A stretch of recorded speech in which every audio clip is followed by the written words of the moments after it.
Oke, pernah kepikiran nggak gimana sih sebenarnya hubungan antara Islam dan teori evolusi? Nah, hari ini kita akan coba bedah persimpangan yang menarik banget ini. Ini bukan cerita yang hitam putih loh, tapi sebuah dialog yang kaya dan udah berlangsung berabad-abad. Yuk kita langsung ke pertanyaan utamanya. Bener gak sih Al-Quran itu bertentangan sama teori evolusi Darwin? Ini nih pertanyaan yang sering banget jadi pemicu perdebatan panas di seluruh dunia muslim. Dan jawabannya, ya ternyata nggak sesimpel itu. Nggak ada satu jawaban tunggal dari Islam. Kenyataannya, ada spektrum pandangan yang luas banget, mulai dari yang menolak evolusi mentah-mentah sampai yang menerimanya sebagai proses yang diarahkan oleh Tuhan. Nah, biar lebih jelas, mari kita coba bedah spektrum ini untuk ngerti berbagai macam sudut pandang yang ada dalam diskusi modern. Secara garis besar ada 3 kubu pemikiran utama. Pertama, evolusi teistik, yang melihat evolusi sebagai mekanisme ciptaan Tuhan. Kedua, kreasionisme, yang menolak evolusi terutama soal manusia.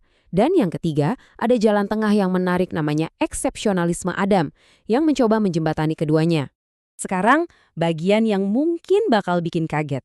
Diskusi tentang perubahan di alam itu ternyata bukan hal baru dalam pemikiran Islam. Jauh sebelum Darwin, para cendekiawan Muslim udah mikirin ide-ide yang mirip. Coba dia lihat lini masa ini. Jauh sebelum Darwin, ada pemikir kayak Al-Jahiz di abad ke-9 yang nulis tentang konsep yang mirip banget sama seleksi alam. Berabad-abad setelahnya, Rumi dan Ibnu Khaldun juga membahas soal penciptaan yang bertahap. Ini bukan sekedar catatan kaki sejarah ya. Ini nunjukin kalau dialog antara iman dan observasi alam itu udah jadi bagian dari tradisi intelektual Islam. Dengerin deh kutipan dari Al-Jahaz ini. Perjuangan untuk eksistensi, bertahan hidup untuk berkembang biak, mewariskan karakteristik. Kedengarannya familiar banget kan? Dan ingat, ini ditulis lebih dari 1000 tahun sebelum Darwin nerbitin On the Origin of Species. Oke, dari sejarah kita lompat ke zaman sekarang. Gimana sih perdebatan ini berlangsung hari ini? Di satu sisi, ada evolusi teistik. Pendukungnya bilang kalau sains dan Al-Quran itu gak bertentangan. Evolusi itu cuma caranya Tuhan menciptakan keanekaragaman di bumi. Di sisi lain, ada kreasionisme yang menolak ide bahwa satu spesies bisa berevolusi jadi spesies lain dengan alasan itu bertentangan langsung sama kisah penciptaan Adam. Nah, perdebatan teori ini kelihatan banget di data dunia nyata. Studi dari Pew Research nunjukin betapa bedanya tingkat penerimaan evolusi manusia. Misalnya, di Kazakhstan, penerimaannya bisa di atas 70%. Tapi, di tempat lain seperti Afghanistan, angkanya anjlok jadi sekitar 26%. Ini bukti kalau faktor budaya dan pendidikan lokal itu ngaruh banget. Jadi, gimana caranya sebagian pemikir mencoba menyambungkan dua dunia ini? Salah satu pendekatannya adalah konkordisme ilmiah. Gampangnya, ini adalah usaha untuk nunjukin kalau penemuan-penemuan sains modern itu sebenarnya udah diisyaratkan di dalam kitab suci. Tentu, pendekatan ini juga punya kritikus yang bilang, ini bisa jadi penafsiran yang maksa. Biar lebih kebayang, kita lihat contoh paling terkenal dari konkordisme ini. Perbandingan antara deskripsi Al-Quran soal perkembangan janin dengan embriologi modern. Sebelum ke embriologi, ada juga loh tafsiran menarik soal penciptaan Adam, proses dari debu kering atau turap, jadi tanah liat lengket atau tin, sampai jadi tanah liat yang dimurnikan atau al-fakhar. Ada yang melihat ini sebagai kiasan untuk proses evolusi kimiawi di awal mula bumi, di mana molekul sederhana perlahan jadi senyawa yang lebih kompleks. Oke, sekarang kita masuk ke perkembangan manusia di dalam rahim.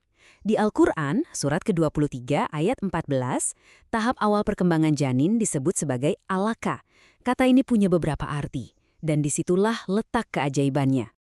Nah, lihat deh gambar ini.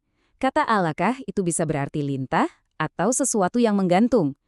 Coba bandingkan sama gambar embrio manusia di usia sekitar 23 hari. Dia nempel di dinding rahim, nyedot nutrisi dari ibu persis kayak lintah, dan bentuk fisiknya pun mirip banget. Luar biasa kan? Tahap selanjutnya disebut mudghah, yang artinya gumpalan yang dikunyah. Perhatiin deh segmen-segmen di embrio ini yang disebut somit. Para ilmuwan, bahkan yang non-muslim, bilang ini mirip banget sama bekas gigitan di permen karet atau tanah liat. Al-Quran juga menyebut soal nutfah imsyaj, atau setetes cairan yang bercampur, yang pas banget sama proses pembuahan sel telur oleh sperma. Lalu disebutkan juga kalau ia tertanam kuat di dalam rahim. Ini juga luar biasa cocok dengan pemahaman sains kita soal pembuahan dan gimana embrio menanamkan diri di rahim untuk tumbuh. Tapi, semua ini akhirnya mengerucut ke satu pertanyaan paling krusial dan sensitif, asal-usul manusia itu sendiri. Terus, posisi Adam ada di mana dalam gambaran besar ini? Nah, disinilah muncul ide eksepsionalisme Adam. Ini semacam jalan tengah. Pandangannya gini, oke, evolusi mungkin berlaku buat semua makhluk hidup lain, tumbuhan, hewan, tapi Adam dan Hawa itu spesial. Mereka diciptakan secara khusus dan langsung oleh Tuhan, sebagai awal mula manusia yang punya kesadaran spiritual. Pemikir seperti David Solomon Jalajal mengusulkan penggunaan konsep teologis tawakuf, yang artinya menangguhkan penilaian. Maksudnya, karena Al-Quran nggak bilang secara jelas ada atau tidaknya makhluk mirip manusia sebelum Adam, kita bisa menahan diri untuk nggak mengambil kesimpulan. Jadi seorang muslim bisa aja menerima bukti ilmiah untuk evolusi manusia, tanpa merasa itu bertentangan dengan makna spiritual dari kisah Adam. Jadi, poin utamanya adalah ini. Gak ada satu jawaban Islami yang tunggal untuk evolusi. Ini adalah dialog yang terus hidup, dinamis, dan berkelanjutan, yang melibatkan sejarah, teologi, dan juga sains terkini. Dan ini membawa kita ke sebuah pertanyaan terakhir. Seiring kemajuan ilmu pengetahuan, terutama di bidang genetika dan paleontologi, kira-kira gimana ya kelanjutan dari percakapan yang udah berabad-abad ini? Gak ada jawaban yang gampang, tapi justru pertanyaan itulah yang nunjukin betapa hidupnya dialog antara iman dan akal. Terima kasih sudah menyimak,